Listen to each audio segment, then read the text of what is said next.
Ce soir, chers amis auditeurs, nous avons une surprise, un invité. On va pas vous dire son nom tout de suite, on va le découvrir juste après ceci. Générique.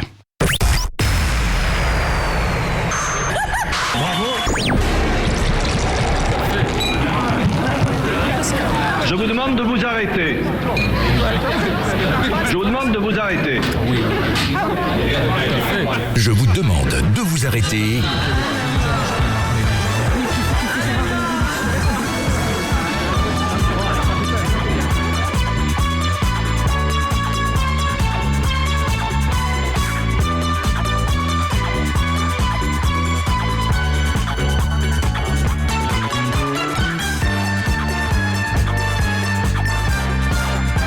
Je vous demande de vous arrêter fait son retour en ce lundi 29 janvier 2024. Eh bien, nous sommes ravis de vous retrouver, chers amis auditeuristes, puisque c'est comme ça que Mathieu nous avait dit qu'on pouvait dire. Bonsoir les amis autour de la table. Bonsoir Philippe. Bonsoir Cyril, bonsoir les amis. Bonsoir Alain. Eh bien, bonsoir tout le monde. Et bonsoir Laurent. Eh ben, idem. Bonsoir tout le monde. Non, ça va être mon leitmotiv pour éviter de répéter tout ce que vous avez dit. Ça va être un petit peu la même chose, donc je vais dire idem. Très bien. Bon, eh bien ce soir l'émission n'est pas réalisée par Mathieu, mais elle est réalisée par Alain. Voilà, c'est un petit changement. Voilà. Merci Alain. Voilà. Et donc nous avons annoncé un invité ce soir. Eh bien tout de suite, nous allons saluer au micro chez lui en Dordogne, je crois, si je ne dis pas de bêtises, Monsieur Vincent Grasse. Bonsoir. Bonsoir. Vous êtes bien en Dordogne, c'est ça?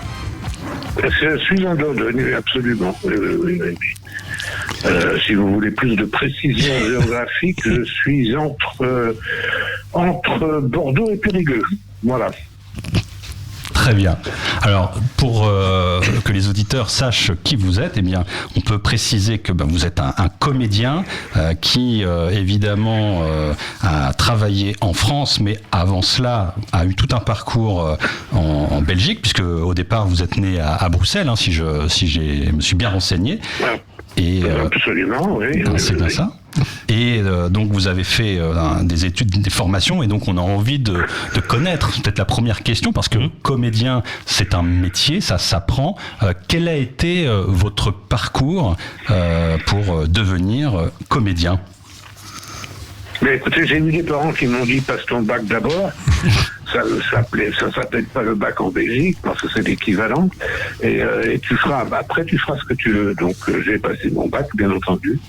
Et puis après je suis rentré au Conservatoire Royal, qui est l'équivalent du Conservatoire National à Paris. C'est le grand conservatoire où j'ai passé 3 ans et d'où je suis sorti avec ce qui s'appelait à l'époque, je pense que tout ça n'existe plus maintenant, d'où je suis sorti avec un premier prix d'art dramatique. Voilà. C'est donc quelque chose... Après quoi, je estimais que j'avais pas encore suffisamment appris mon métier, et je suis parti à Londres. J'ai fait une école d'art dramatique là-bas, qui s'appelle LAMDA, London Academy of Music and Dramatic Art, en 74-75. Et au lieu de rentrer à Bruxelles, après Londres, je me suis dit, tiens, allons faire un petit tour à Paris. Et voilà, et je suis resté à Paris. Philippe? Oui, vous avez dit que vos parents vous avez dit passe le bac d'abord. C'est donc que c'est le théâtre, enfin la comédie, c'était quelque chose que vous aviez envie déjà de faire avant de passer le bac, quoi. Absolument, depuis que j'étais tout môme. D'accord. Ok. J'ai toujours voulu. J'ai toujours été en représentation. Je faisais le clown beaucoup. En fait, je suis né dans une famille d'artistes. Mon père était chef d'orchestre classique. Ma mère était cantatrice. Et on a beaucoup été au spectacle quand on était enfant. À l'opéra, au ballet, au théâtre. Et très vite, j'ai su que je voulais faire ça. Voilà. Alors, on voit effectivement dans votre CV que vous êtes polyglotte. Donc, c'est parce que vous êtes né en Belgique, parce que souvent en Belgique, on parle plusieurs langues. Non, de moins en moins. On va pas rentrer là-dedans, c'est de la politique la politique belge dont je me désintéresse complètement, parce que ce qu'il faut vous dire quand même, c'est que je suis naturalisé français depuis 2016, voilà. Et je voulais absolument voter, donc je me suis débrouillé pour devenir français. Donc j'ai la double nationalité en fait. Voilà, j'ai 2 passeports. Et donc tout ça pour vous dire que en Belgique à l'époque, ma famille était anversoise. Elle habitait Bruxelles, je suis né à Bruxelles, mais ma famille était d'origine flamande. Mes parents. Et du coup, toute ma famille, du côté de ma mère et du côté de mon père, c'était des vrais flamands pure souche, des anversois pure souche. Donc nous avons été très vite bilingues parce que à l'époque, je vous parle de 1955 par là, quand il s'est agi de m'envoyer à l'école, il n'y avait qu'une seule école en langue flamande à Bruxelles, et qui était beaucoup trop loin d'où mes parents habitaient, donc ils m'ont envoyé à l'école en langue française. Et du coup, on est devenu complètement bilingue, puisqu'on parlait français à l'école et flamand à la maison. Et puis, il nous est arrivé très souvent de mélanger les 2 langues dans une même phrase. Voilà. Alors polyglotte, je continue sur votre idée là. Alors effectivement, quand nos parents voulaient parler entre eux de choses qu'ils ne savaient pas que nous comprenions, mes 2 sœurs plus jeunes et moi, ils se parlaient en anglais. Ah. Donc très vite on a essayé de comprendre ce qu'ils disaient, donc voilà. Et après ils ont fait la même chose avec l'allemand, mais l'allemand c'est encore moins compliqué parce que l'allemand ressemblant fort au flamand. Voilà, donc très vite ils ont dû s'isoler pour parler de choses qu'on ne devait pas entendre, mais nous avions déjà en plus du flamand ou du français, nous avions des notions d'anglais et d'allemand, voilà. Ce qui explique un peu mon polyglottisme. Donc ça fait 5 langues à peu près, quoi. Voilà. Pourquoi 5 Non. Allemand, français, non, flamand. Très peu, hein. Je parle très peu, mais je le comprends pas mal. Je parle très peu. L'anglais, je le parle couramment. Français, flamand. Alors flamand et néerlandais, c'est à peu près la même chose. Hein. C'est la même langue avec un accent différent, quoi. Voilà, donc en Hollande, on se fait très bien comprendre en parlant le flamand et vice-versa. Donc, vous trouviez encore une autre langue Je sais pas. Non, ça va, on va s'arrêter là. C'est parce qu'il ne sait pas très bien compter. Ça c'est vrai. Il n'a pas fait maths sup. Oui, donc moi c'est Philippe. Je voudrais vous poser une petite question parce que vous avez parlé du métier de vos parents qui était très axé sur la musique, c'est le moins qu'on puisse dire. Quelle place a la musique dans votre vie ? Quelle place a eu et a aujourd'hui ? Elle a eu une place énorme, elle a un peu moins, parce que tout a un peu moins de place dans ma vie pour le moment, sauf mes petits-enfants. Mais elle a eu une énorme place parce que, bien entendu, mes parents ont commencé à vouloir nous apprendre la musique. Donc, j'ai été mis au piano très tôt. J'ai donc fait ce qu'on appelait en Belgique les écoles de musique, qui sont les équivalents des conservatoires municipaux français, où donc j'ai fait du solfège, du piano, de l'harmonie. Et puis j'ai appris de moi-même, je suis un autodidacte en guitare. Et je fais partie de 2 groupes de musique, 2 groupes de rock, quand j'étais très ado, et un autre quand j'étais un petit peu plus âgé, et qui lui a eu une belle petite carrière en Belgique, à l'époque où j'étais en terminale et ma première année au conservatoire. C'était un groupe qui s'appelait Crash, comme un accident, pas Clash mais Crash. On a fait 2,45 tours. S'il y a des auditeurs qui savent encore ce que c'est, c'est un petit rond en genre de vinyle noir, voilà, composé sur une platine de tourne-disques. Je vous parle de la préhistoire, hein, tout ça n'existe plus, bien sûr. Mais enfin bon, moi j'ai encore 2,45 tours et j'ai encore une platine, donc je les écoute de temps en temps et je verse une larme, voilà. Voilà, alors justement, je voulais vous interroger là-dessus. Il vous est arrivé un truc pas banal, c'est que vous avez fait une première partie d'anthologie pour un groupe qui était à ce moment-là un groupe naissant. Est-ce que vous voyez de quoi je parle ?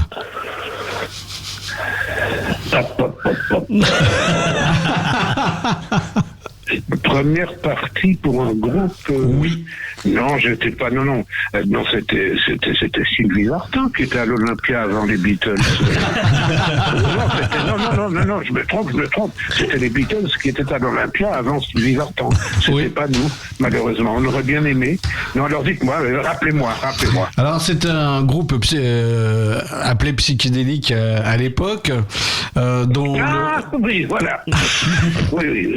Vous parlez de Pink Floyd. C'est ça. Exactement. Voilà, bah écoutez, oui, on a joué au même programme, si j'ose dire, que Pink Floyd, parce que nous étions, comment ça s'appelle, nous étions résidents dans un club en Belgique, à Bruxelles, qui s'appelait le Cheetah Club. Cheetah parce que le patron avait une panthère. Et qu'il appelait Cheetah d'ailleurs, c'est original. Et effectivement, il faisait venir des groupes étrangers, mais nous on était là, on avait notre salle de répète là-bas, et donc le deal était qu'on jouait chez lui quand on jouait pas ailleurs. En compensation de la salle de répète qui nous était prêtée gratuitement. Donc effectivement, il a fait venir Pink Floyd, mais c'était tout au début. Ils avaient déjà fait le premier album avec La Rose, mais ils sont venus en minibus Volkswagen. Hein, faut bien commencer. Oui, nous on n'avait même pas. On devait les louer, nous, quand on partait jouer à l'extérieur, ce qui fait qu'on gagnait quasiment rien parce qu'on devait tout payer sur la location de la camionnette. Enfin bon, voilà Pink Floyd qui arrive en camionnette Volkswagen au Cheetah Club à la Bourse, le quartier de la Bourse à Bruxelles. C'est ça, oui. Effectivement, on a joué avant eux. Mais on a aussi joué avant les Who. Dans un festival qui s'appelait Woolly City, qui a duré 3-4 ans, qui a fait venir des grands groupes, dont les Who, et dont on a joué au même programme, qu'on n'était pas les seuls. Hein. Il y avait 5 ou 6 groupes qui passaient avant les Who. Mais ils ont fait venir les Yardbirds aussi. Oui. Pas la même année, je crois. Une année c'était les Who, l'autre année c'était les Yardbirds. Enfin voilà, donc oui. C'est des souvenirs. Et les Who, à l'époque, Monsieur Grasse, les Who, c'était avec la mouture avec Keith Moon. Oui, c'était avec Keith Moon, et c'était le concert où il cassait tout. Il cassait tout à la fin du concert. Hein. Je l'ai vécu, ça. Je l'ai complètement vécu. C'était assez dingue, d'ailleurs. Parce que, bon, pourquoi nous qui étions pauvres petits musiciens, pourquoi foutre en l'air une batterie et des Fender Stratocaster, des amplis. Enfin bon, voilà. Mais c'est marrant, Monsieur Grasse.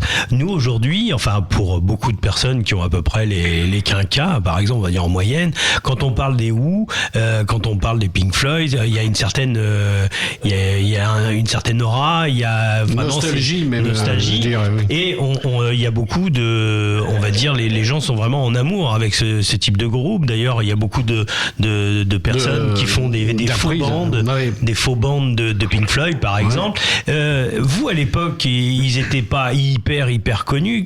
C'était quoi votre regard à l'époque ? C'est le même qu'aujourd'hui, où vous disiez tiens, ils sont capables de faire des trucs super. Parce que vous savez, il y a une anecdote par rapport au Pink Floyd, je sais pas si vous la connaissez, c'est que à l'époque les Beatles vont enregistrer enregistré à Abbey Road et il y a plusieurs studios. Et à un moment, paraîtrait-il, alors je vais peut-être dire une bêtise, je crois que c'est Paul McCartney qui va se balader et il va voir un autre studio. Et dans cet autre studio, il y a des jeunes musiciens.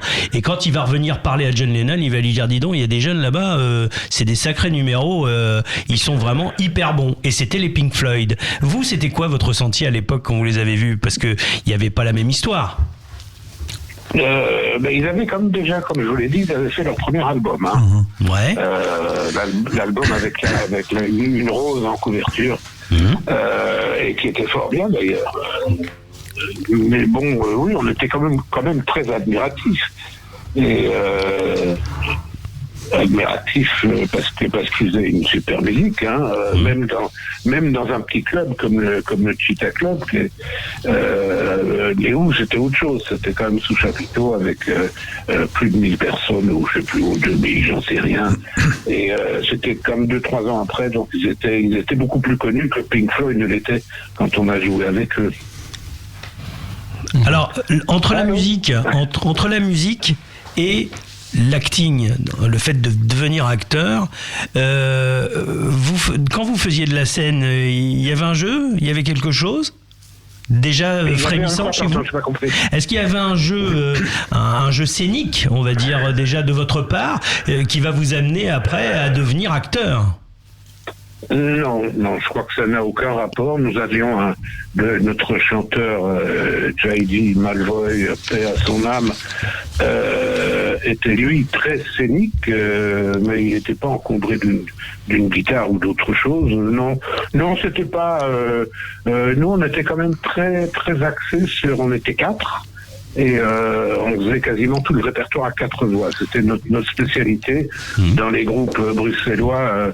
Crash, c'est le groupe où ils chantent tous à 4 et en harmonie, quoi. Voilà. Philippe? Oui, donc vous avez quitté ce groupe à un moment donné de votre vie pour commencer votre carrière théâtrale. Ça n'a pas été trop compliqué de quitter ce groupe quand même, parce que bon, quand on a fait partie d'un groupe pendant un certain nombre d'années, de mois d'années, je ne sais pas combien de temps ça a duré, mais pas trop compliqué ça?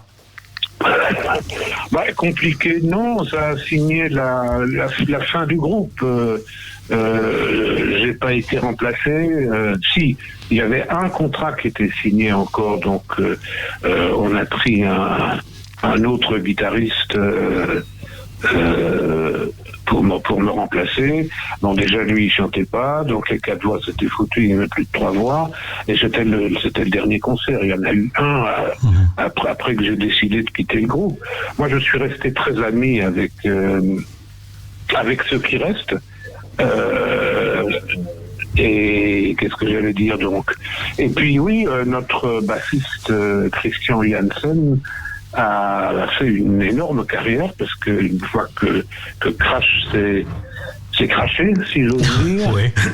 Il a été recruté par un groupe qui a fait un tube mondial.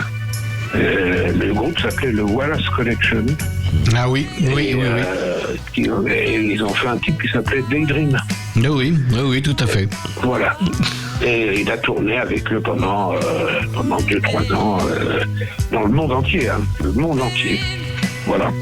Ça, c'était notre Christian qui venait de Crash, notre bassiste.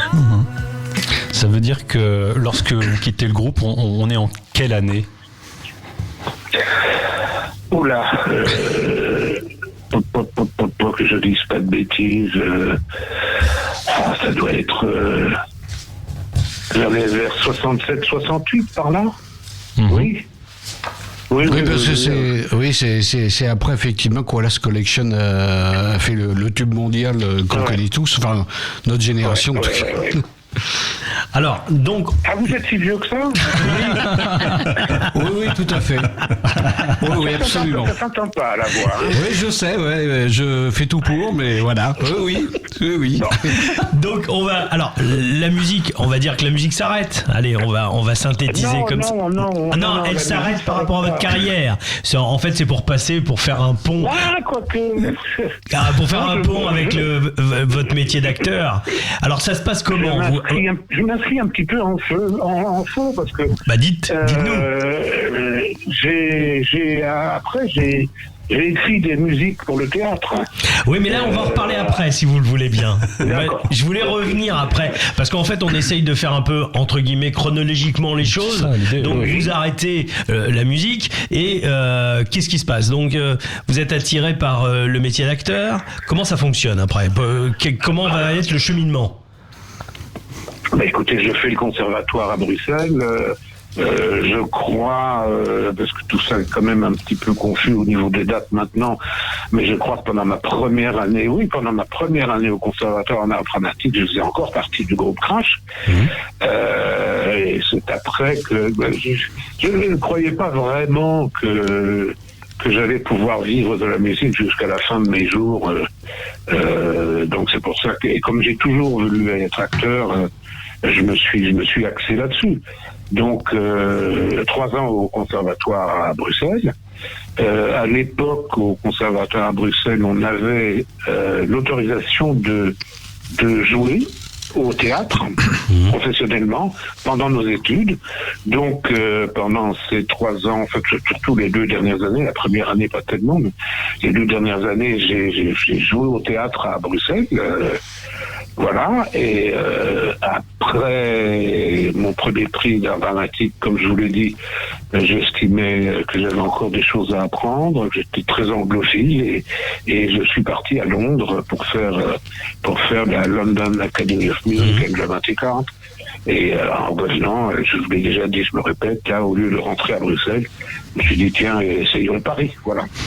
Alors, et donc, une fois arrivé à Paris, comment vous avez fait le premier cachet J'en ai chié un peu, mais c'est normal. Hein. J'ai mangé de la vache enragée, ça m'a coûté un divorce. Les débuts ont été assez compliqués, comme pour beaucoup de gens qui ne sont pas des fils d'eux. Hein. Bon. Donc vous ne me l'enlevez pas au montage, ça je l'assume. Bon, alors effectivement, j'ai une anecdote à vous raconter à ce sujet. Parce que pendant que j'étais au conservatoire à Bruxelles, comme à l'époque je voulais faire de la comédie musicale, c'était bien trop tôt d'ailleurs, je prenais aussi des cours de chant classique, puisque je chantais dans le groupe, et j'ai pris vraiment des cours de chant classique, et j'ai été petit rat à l'opéra, au ballet du XXe siècle, chez Maurice Béjart, voilà, petit rat. Donc j'ai été danseur pendant 2-3 ans dans divers spectacles, parce que les seuls danseurs hommes qu'on pouvait engager en Belgique, en dehors de ceux qui étaient à la compagnie du ballet, mais il était hors de question qu'ils aillent danser ailleurs, les seuls danseurs hommes, c'était ceux qu'on allait chercher dans les cours, entre autres dans les petits rats de l'opéra. Donc j'ai dansé un petit peu professionnellement pendant 1 ou 2 ans avant de me foutre en l'air le dos. Enfin bon, ça c'est une autre histoire. Et j'étais dans un spectacle qui s'appelait My Fair Lady. Ah oui. Voilà, à Bruxelles, au Cirque Royal, qui était une production de Lars Schmidt, qui était un producteur suédois, mais qui avait un théâtre à Paris, et qui était d'ailleurs le mari d'Ingrid Bergman, qui est venu nous voir à la première, pour l'anecdote. Et l'acteur qui jouait le rôle du professeur Higgins était un acteur belge, mais installé à Paris depuis fort longtemps, et une vedette du théâtre à Paris, qui s'appelait Raymond Jérôme. Ah oui. Et je sympathisais avec Raymond, on se voyait tous les jours, et je lui ai dit, Raymond, j'aimerais bien venir à Paris, tenter ma chance comme acteur. Et il m'a dit, mais écoute, il n'y a pas de problème, mais ne t'inquiète pas, ça va prendre 10 ans. pour te faire connaître ça refroidit des gens du métier. Alors moi, dans ma tête, je me disais, ouais, moi, tu vas voir, en 2 ans, ça va être réglé.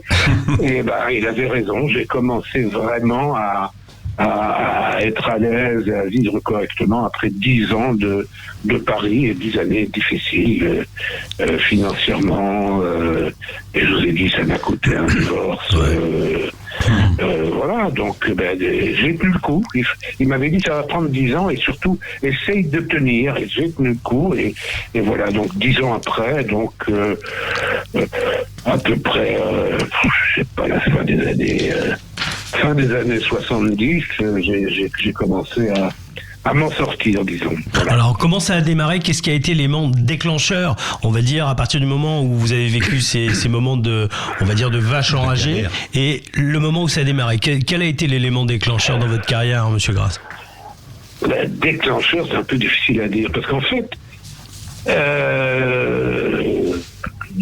j'ai commencé, alors, je suis arrivé à Paris, j'ai été engagé dans une comédie musicale qui était vraiment très mauvaise, mais qui m'appelait, je ne vais pas citer le nom, ni le nom des metteurs, du metteur en scène et des auteurs.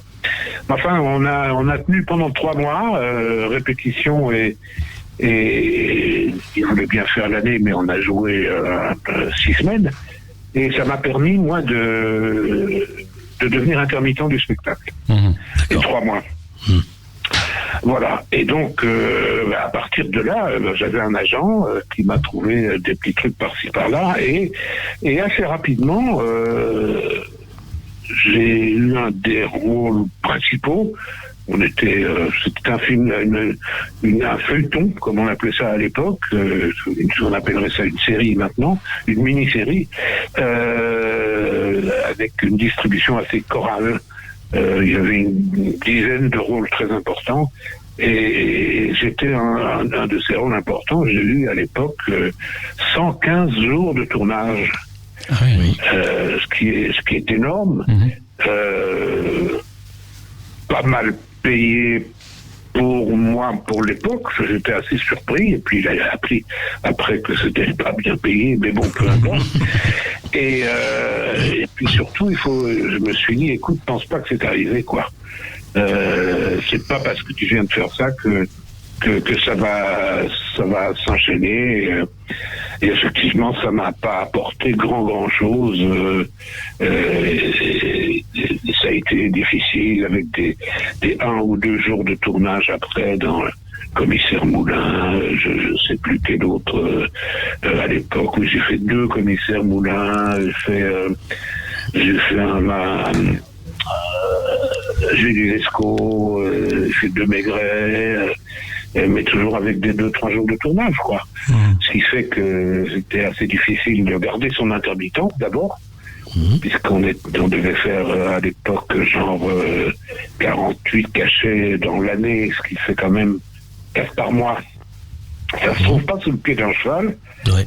Et puis j'ai eu la chance, et là encore une fois, au nombre les années, je sais pas, mais j'ai eu la chance d'avoir été choisi pour doubler. C'était mon entrée au doublage. Une série, encore une fois, qui s'appelait Fraggle Rock, qui était produite, réalisée par Jim Henson, qui était le gars qui avait fait les Muppets. Et je suis rentré dans le milieu du doublage grâce à ça. Parce que là aussi, j'ai eu un rôle récurrent. On était 5 ou 6 à avoir des rôles récurrents. Edgar Givry, Yves-Marie Morin, Francis Zédé, Dominique Pacavoy, voilà, Michel Bardolet. Et ça, vous allez retrouver ça très vite sur votre écran en tapant ça sur Google, je sais plus les années. Voilà, on a fait 3 saisons. Et je suis donc rentré dans le milieu du doublage grâce à ça. Et je dois dire que le doublage m'a sauvé la vie. Parce que je ne sais pas si je n'avais pas eu le doublage, si je ferais encore ce métier. Ah oui. Voilà. D'accord. Oui, carrément. Là, j'assume aussi complètement. J'ai pas honte de le dire. Et ça m'a permis aussi, le doublage m'a aussi permis de refuser certaines propositions que j'avais vraiment pas envie de faire en télé. Voilà. Eh bien, écoutez, oui. Pardon, je vous ai coupé. Non, allez-y. Non, j'allais vous dire justement, on va parler de la partie sur le doublage, puisque ça va être aussi un sujet important de votre carrière, vous venez de le dire. Mais juste avant, je vous propose qu'on fasse une première pause musicale, puisque la playlist c'est la vôtre ce soir. Donc, je vous propose qu'on écoute et puis on en parle juste après. Absolument, faisons donc ça. Musique.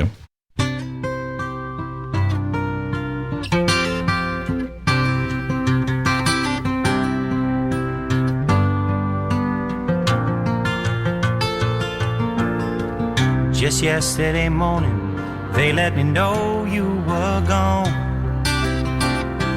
Suzanne, the plans they made put an end to you.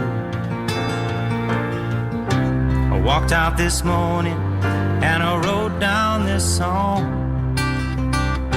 I just can't remember who to send it to. I've seen fire and I've seen rain. I've seen sunny days that I thought would never end. I've seen lonely times when I could not find a friend. But I always thought that I'd see you again.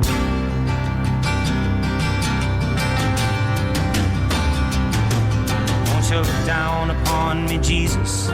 You gotta help me make a stand. You just got to see me through another day. My body's aching and my time is at hand. I won't make it any other way. Whoa, I've seen fire and I've seen rain. I've seen sunny days that I thought would never end. I've seen lonely times when I could not find a friend. But I always thought that I'd see you again.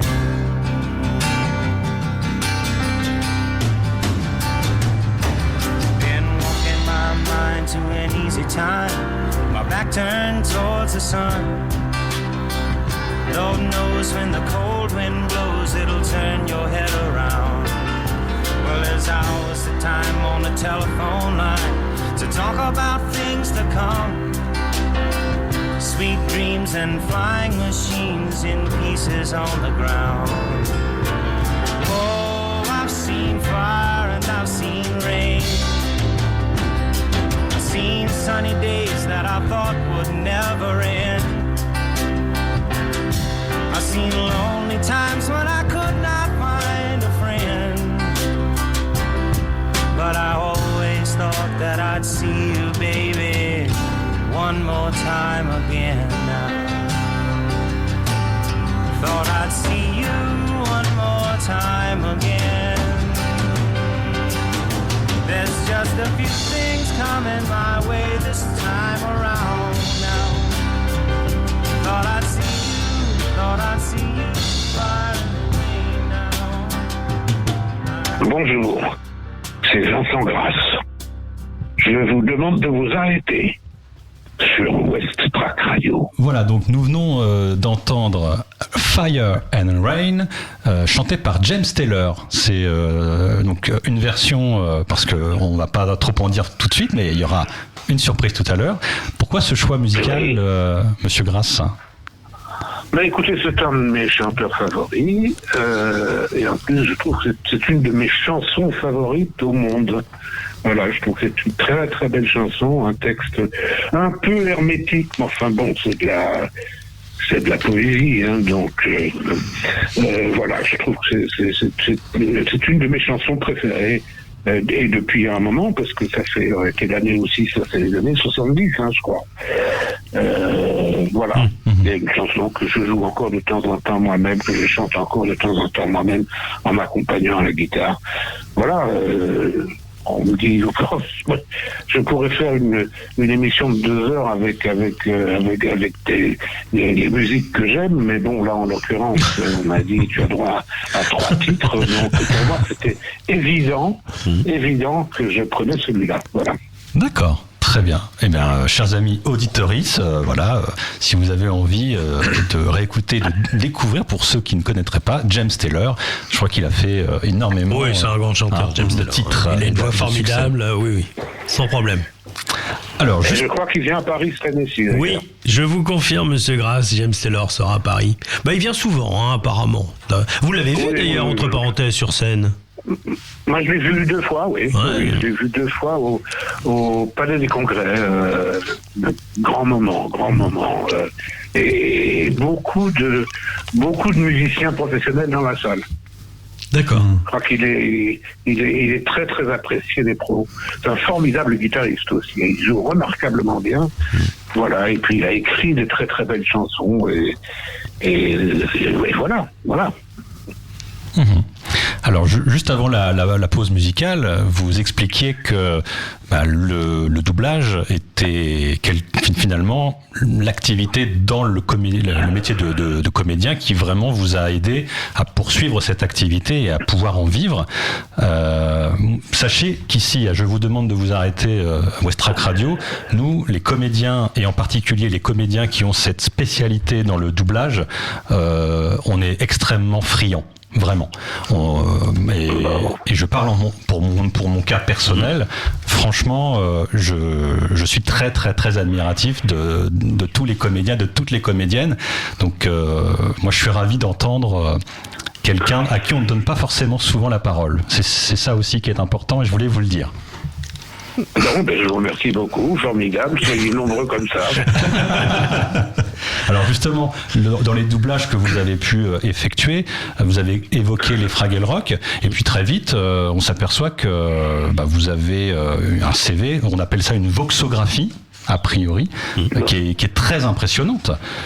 Vous en avez énormément doublé des comédiens, et puis, alors on ne peut pas tous les citer, mais quand on regarde votre parcours, on voit qu'il y a certains personnages qui reviennent. On a Hugo Weaving, John Rhys Davies, Bruce McGill, Timothy Spall, Brian Dennehy, pour en citer quelques-uns.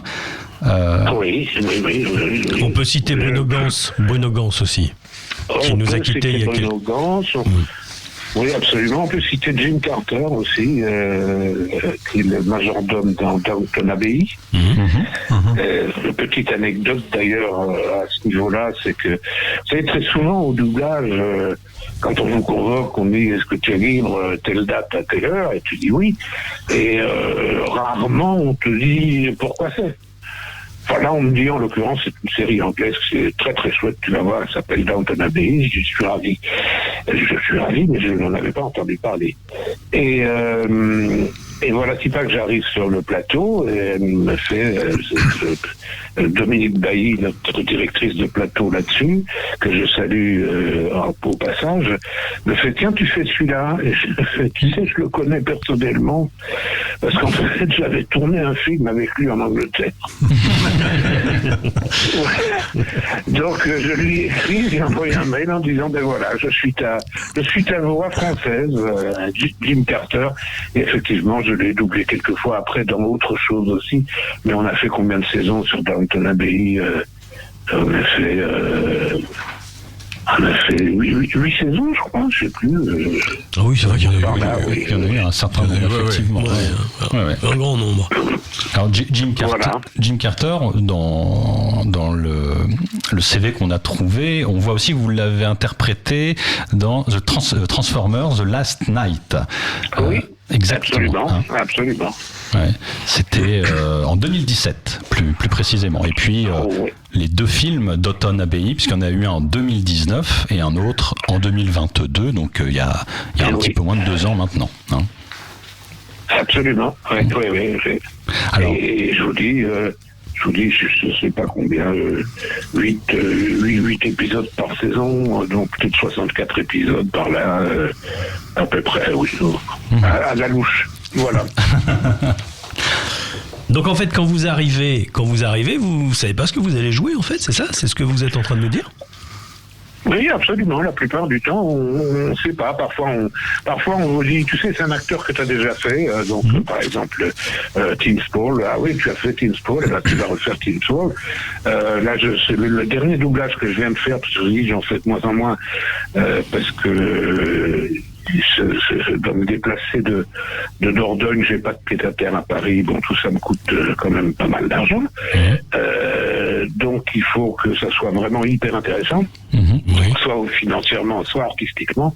Et le dernier doublage que j'ai fait, il n'y a pas plus tard que 4 ou 5 semaines, je crois, c'était Tim Spall, dans un long métrage dont je ne connais pas le titre français, et dont j'ai oublié le titre anglais, mais qui doit sortir là incessamment sous peu, où il partage l'affiche avec comment s'appelle-t-elle, Olivia je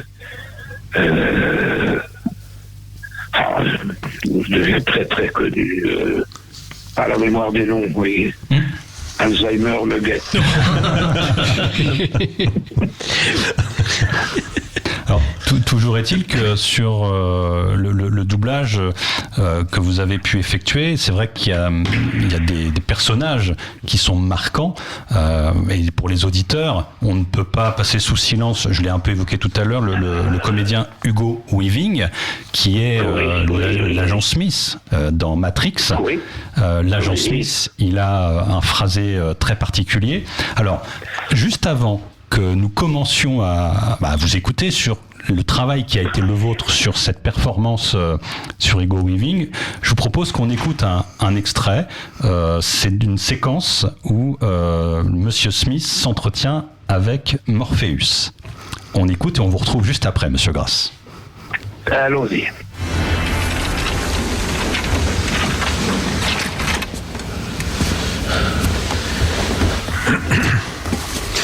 Je souhaiterais vous faire part d'une révélation surprenante. J'ai longtemps observé les humains, et ce qui m'est apparu, quand j'ai tenté de qualifier votre espèce, c'est que vous n'étiez pas réellement des mammifères. Tous les mammifères sur cette planète ont contribué au développement naturel d'un équilibre avec le reste de leur environnement. Mais vous, les humains, vous êtes différents. Vous vous installez quelque part et vous vous multipliez. Vous vous multipliez jusqu'à ce que toutes vos ressources naturelles soient épuisées. Et votre seul espoir de réussir à survivre, c'est de vous déplacer jusqu'à un autre endroit.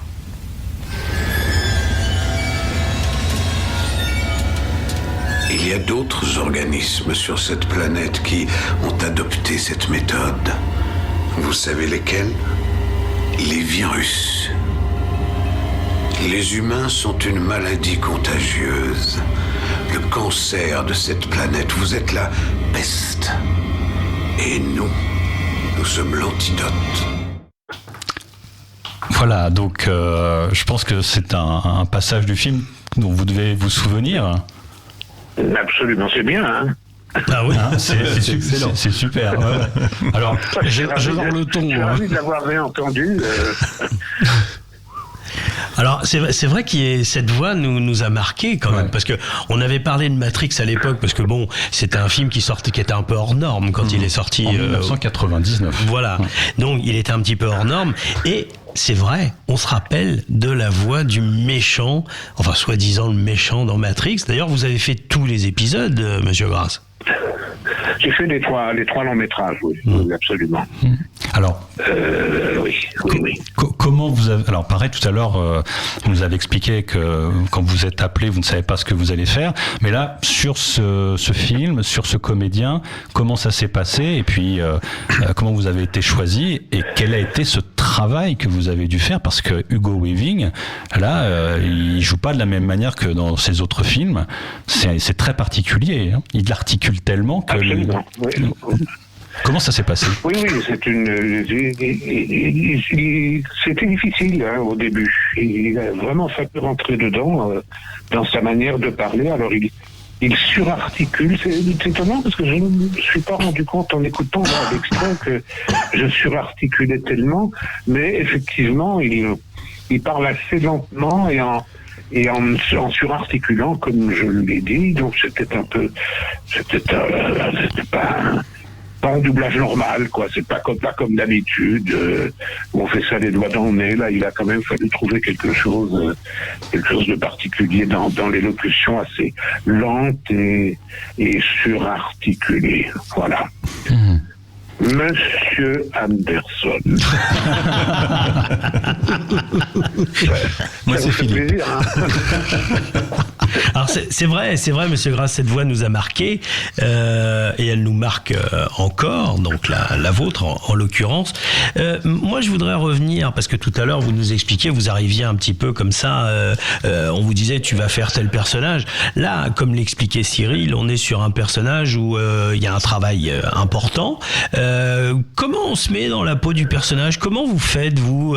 C'est quoi le travail en préambule de l'enregistrement? Il n'y a pas de travail en préambule de l'enregistrement. Il n'y a pas.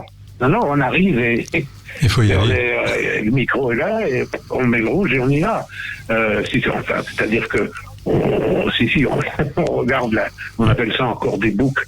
Parce qu'à l'époque, c'était des boucles, mais on a gardé la même dénomination, bien que maintenant tout ça soit sur un disque dur. Mais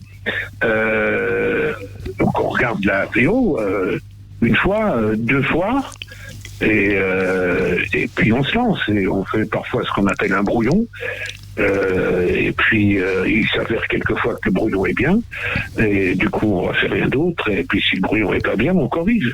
Voilà, mais il n'y a pas. Alors encore une fois, tout ça a changé depuis les années 70 où on aurait demandé de doubler Hugo Weaving dans Matrix. Si Matrix avait existé dans les années 70, on aurait eu droit, les rôles principaux, les 5-6 rôles importants, à une projection du film en entier, en VO. Voilà, pour qu'on sache de quoi il s'agit. Mais tout ça, c'est fini maintenant, on ne fait plus, ça n'existe plus.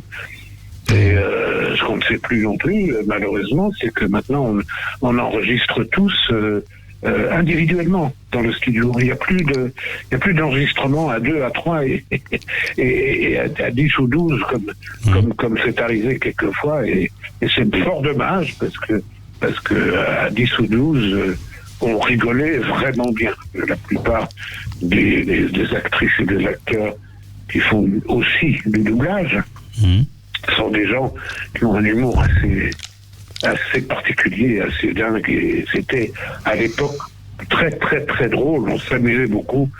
Là maintenant on s'amuse simplement tout seul à essayer de bien faire notre boulot. Voilà.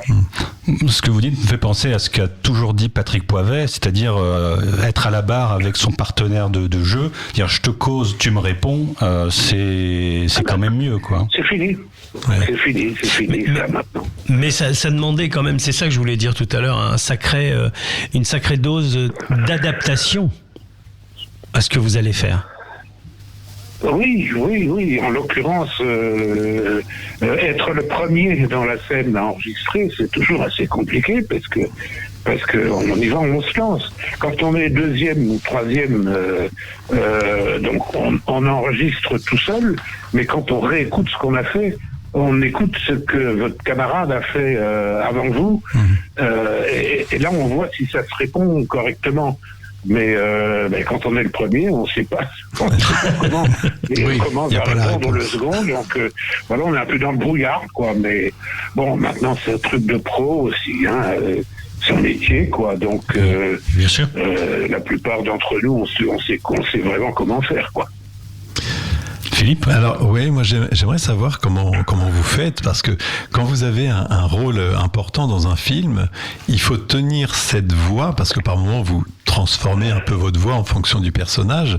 Il faut le tenir tout le film, ça. Et moi, ça me paraît titanesque comme exercice, quoi. Tant mieux si ça vous paraît à vous, les personnes, difficile et compliqué, mais ça ne l'est pas vraiment. Hein. Pensez à Roger Carrel, combien de doigts différents qu'il faisait. Malheureusement, je ne peux pas le saluer au passage.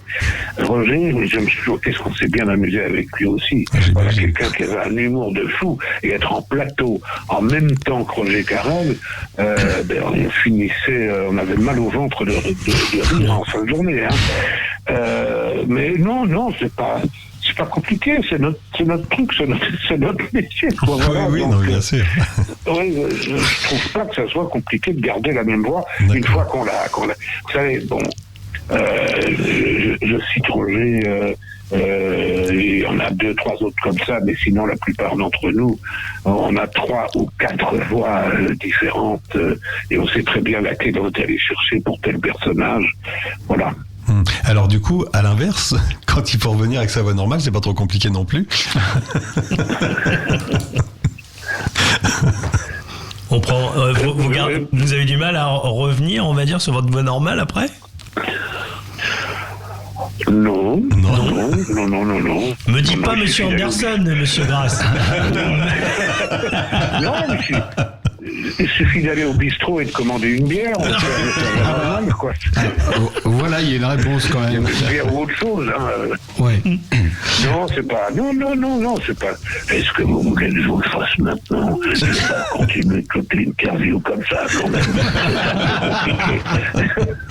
Voilà. Ouais, je voulais vous poser une question. Quand on double comme ça, est-ce que quelque part aussi c'est pas joué? En même temps que le personnage, finalement, en essayant de reprendre sa voix ou en imaginant ce que ça peut être. J'ai pas bien compris le sens de votre question là. Est-ce que quelque part, quand on fait du doublage, on ne joue pas aussi, on n'a pas un rôle d'acteur dans l'affaire? Bien sûr que si. Oui. Voilà. C'est votre pratique d'acteur. Oui. Maintenant, il y a aussi des contraintes, mais il faut de toute manière toujours. Il faut être acteur pour faire du doublage. Hein. Il faut vraiment qu'on le crie sur tous les toits. Oui, voilà. Doublage, il faut vraiment être acteur pour le faire, quoi. Mais il arrive aussi quelquefois dans certains films où on double un acteur X et on dit tiens, moi je l'aurais pas fait comme ça si ça avait été moi qui avais été à l'image. Mais là, la contrainte, c'est que lui, il le fait comme ça et que vous êtes obligé de le faire comme ça. Voilà, vous pouvez difficilement changer sa manière de jouer. Voilà. Donc oui, il faut être souple. C'est une grande souplesse, une grande technique aussi pour être en place avec la bande rythmo, parce que moi j'ai rencontré quelques très grands acteurs qui étaient absolument incapables d'être synchrones. Parce que justement, ils voulaient pas rentrer dans les rails, enfin, où ils ne pouvaient pas rentrer dans les rails fixés par l'acteur de la version originale. D'accord. Donc il faut non seulement être un bon acteur, mais aussi bien connaître cette technique de la synchronisation, quoi, de la barre rythmo, la rythmo, la barre. Voilà, c'est un métier, ça prend quand même un petit peu. Vous savez, nous, en tant que spectateurs, on a vu des versions françaises dont on se